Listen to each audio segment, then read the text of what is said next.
E já que o assunto são as eleições, seguindo também esse ritmo, nós vamos falar sobre os direitos do eleitor empregado. É lei. As empresas devem liberar os trabalhadores para que eles votem no dia das eleições. E é sobre esse assunto que a gente conversa agora, ao vivo, com o repórter Rony Oliveira. Rony Oliveira, boa noite, boa quinta-feira. Hoje você vai trazer informação para a gente sobre os direitos que os trabalhadores têm nesse período de eleição, não é?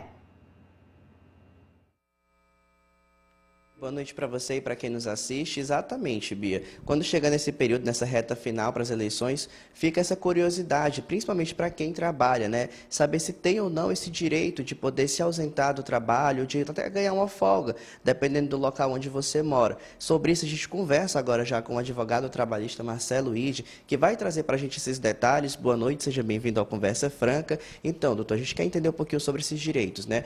Quais são, de fato, os direitos que esses trabalhadores têm nesse período de eleições, no dia da eleição? Bom, boa noite.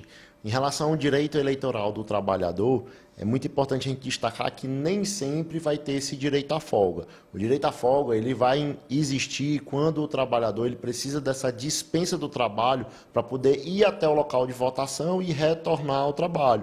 Existem situações, por exemplo, em que o trabalhador tem uma jornada de trabalho que se inicia no domingo às 16 horas. E aí alguns trabalhadores têm aquele planejamento de sair de casa próximo do horário do trabalho para depois ir para o trabalho. Ao chegar no trabalho, por exemplo, por volta de 16h30, esse trabalhador tem sim uma hora e meia de atraso e esse atraso ele não é liberado do ponto. O empregador nessa situação ele vai poder descontar, caracterizar falta, advertência, por aí vai. Até mesmo porque nesse caso específico, o trabalhador tinha aí todo o dia, desde 8 horas da manhã até aquelas 4 horas da tarde, para poder ir ao local de votação. Uma situação muito interessante também colocar diz respeito ao trabalhador que tem o domicílio eleitoral em outro município daquele que ele trabalha, quando é um município muito distante. Por exemplo, nós estamos em Teresina, o trabalhador trabalha em Teresina e ele vota em Corrente, um município de 950 quilômetros,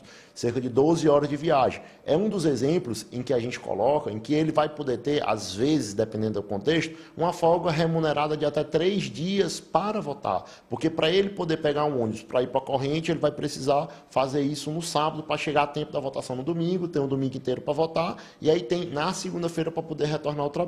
O que é diferente do trabalhador que está em Teresina e vai votar em Timon, em Altos, por exemplo, que ele não precisa de uma longa jornada para trabalhar. Então, esses são os direitos dele. Já para aquele trabalhador que vai participar do serviço voluntário da Justiça Eleitoral, receber essas convocações, para ser mesário, por exemplo, e aí ele precisa fazer um treinamento antes, ele tem direito a uma folga dupla em relação a cada dia que ele trabalhar. Muita gente pensa que essa folga só é concedida para o servidor público, mas ele também é sim um direito lá previsto na legislação eleitoral para o trabalhador da iniciativa privada. E, por exemplo, se o trabalhador foi para o treinamento na Justiça Federal, é um dia de trabalho, 2 folgas. Se foi para a eleição do primeiro turno, 2 dias de trabalho, 4 folgas. Se for uma cidade que teve segundo turno, são 3 dias de trabalho, são 6 folgas. Essas folgas, elas não precisam ser gozadas continuamente, não precisa ser tirada todas de uma vez só.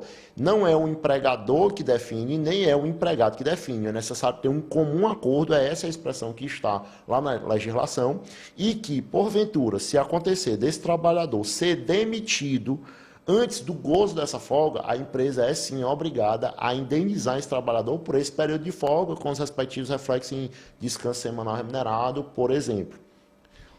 Outra situação que é importante também a gente tratar diz respeito ao trabalhador que é candidato. Quando ele é candidato e ele é servidor público, ele tem a licença remunerada. Mas quando ele é trabalhador da iniciativa privada e ele vai ser candidato, embora ele não tenha a licença remunerada, mas ele tem uma suspensão do seu contrato de trabalho, e aí ele não vai receber aquela remuneração, mas ele também não perde o emprego. Ele não vai demitido por falta, por exemplo, né? Demissão por justa causa pela falta superior a 30 dias. Ele tem essa suspensão, quando terminou o pleito eleitoral, ele volta a trabalhar normalmente.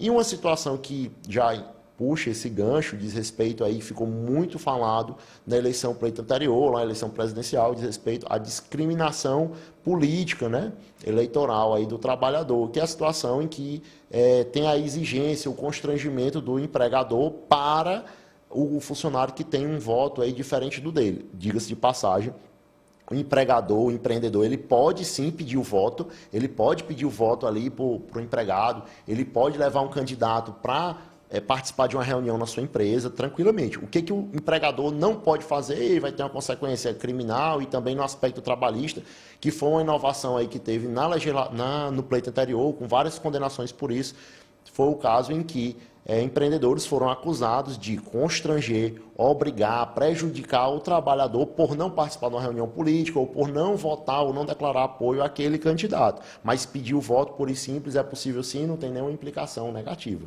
Doutor, então só para a gente finalizar aqui, a gente falou agora há pouco sobre pessoas, por exemplo, que votam em municípios aqui vizinhos, como Timon, Altos, que você colocou. A gente quer entender sobre essa ausência, né, que eles têm do trabalho, como é que funciona, como é que eles têm que comprovar? Bom, na legislação, ele não exige nenhum comprovante de votação para que você tenha esse direito à folga. O trabalhador, eles apenas comunicam ao empregador, ele sempre vai dizer apenas para a empresa, setor de recursos humanos. Geralmente isso acontece com menores empresas que não têm um setor de recursos humanos específico. Olha, vou votar, não precisa formalizar isso necessariamente, vou votar, vou no horário tal, ou vou pela parte da manhã e volto, ou então eu vou na parte da tarde, vou com a família, vou de carona, eu vou precisar desse horário tal, e a empresa não vai poder impedir. Se a empresa impedir e ficar comprovado, isso configura dano moral e pode aí ter uma implicação na Justiça do Trabalho. Doutor, a Beatriz está lá no estúdio, a apresentadora, ela tem uma pergunta. Bia, qual a pergunta? Rony, uma coisa são os direitos assegurados na lei, outra coisa são esses direitos se valerem na prática. Se o empregado se sentir prejudicado, que caminho ele deve tomar? O que é que ele deve fazer?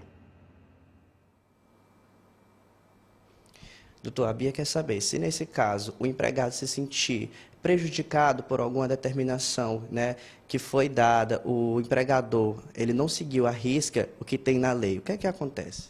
Bom, a gente precisa tratar dessa questão de sensibilidade, né, de se sentir que não foi concedido esse direito dele, a gente precisa tratar de ônus de prova. Se ele conseguir provar que realmente ele sofreu aquele dano, que ele sofreu aquela consequência, se tivesse sido dada uma advertência para ele indevida, se tivesse sido feita um desconto salarial indevido, se ele tivesse sido constrangido e houver prova por isso, que às vezes acontece em grupo de WhatsApp da empresa, às vezes na própria filmagem numa rede social, acontece diversas situações. Se esse trabalhador conseguir provar isso daí, ele pode procurar um advogado, vai para a Justiça do Trabalho, entra com a reclamação trabalhista, inclusive pode acontecer o caso de incidir direito de rescisão indireta, que é aquele trabalhador que não pediu demissão, continua trabalhando e diz, eu considero que o meu contrato de trabalho foi encerrado por culpa exclusiva do empregador, e aí esse é o exemplo que ele vai contar, né? Sofreu essa sanção indevida, seria uma rescisão indireta, o empregador vai ter que pagar todas as verbas trabalhistas, além do dano moral. Por isso é que a gente recomenda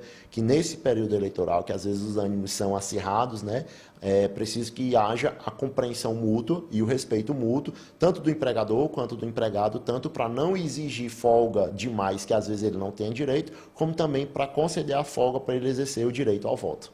Doutor, muito obrigado por receber a gente, foi um prazer conversar com você e trazer essas informações para você de casa, que é empregado e está sem saber como vai fazer nesse dia das eleições. Estão aí as dicas para vocês seguirem e agora vocês já sabem que é lei e caso não seja cumprido, vocês podem recorrer sim. Bia. Muito obrigada, Rony Oliveira. Agradeço também o nosso entrevistado, de fato, com muitos esclarecimentos, porque acredito que tem bastante empregado que não tem noção ainda ou clareza do que é um direito neste período eleitoral. A gente vai seguir aqui do estúdio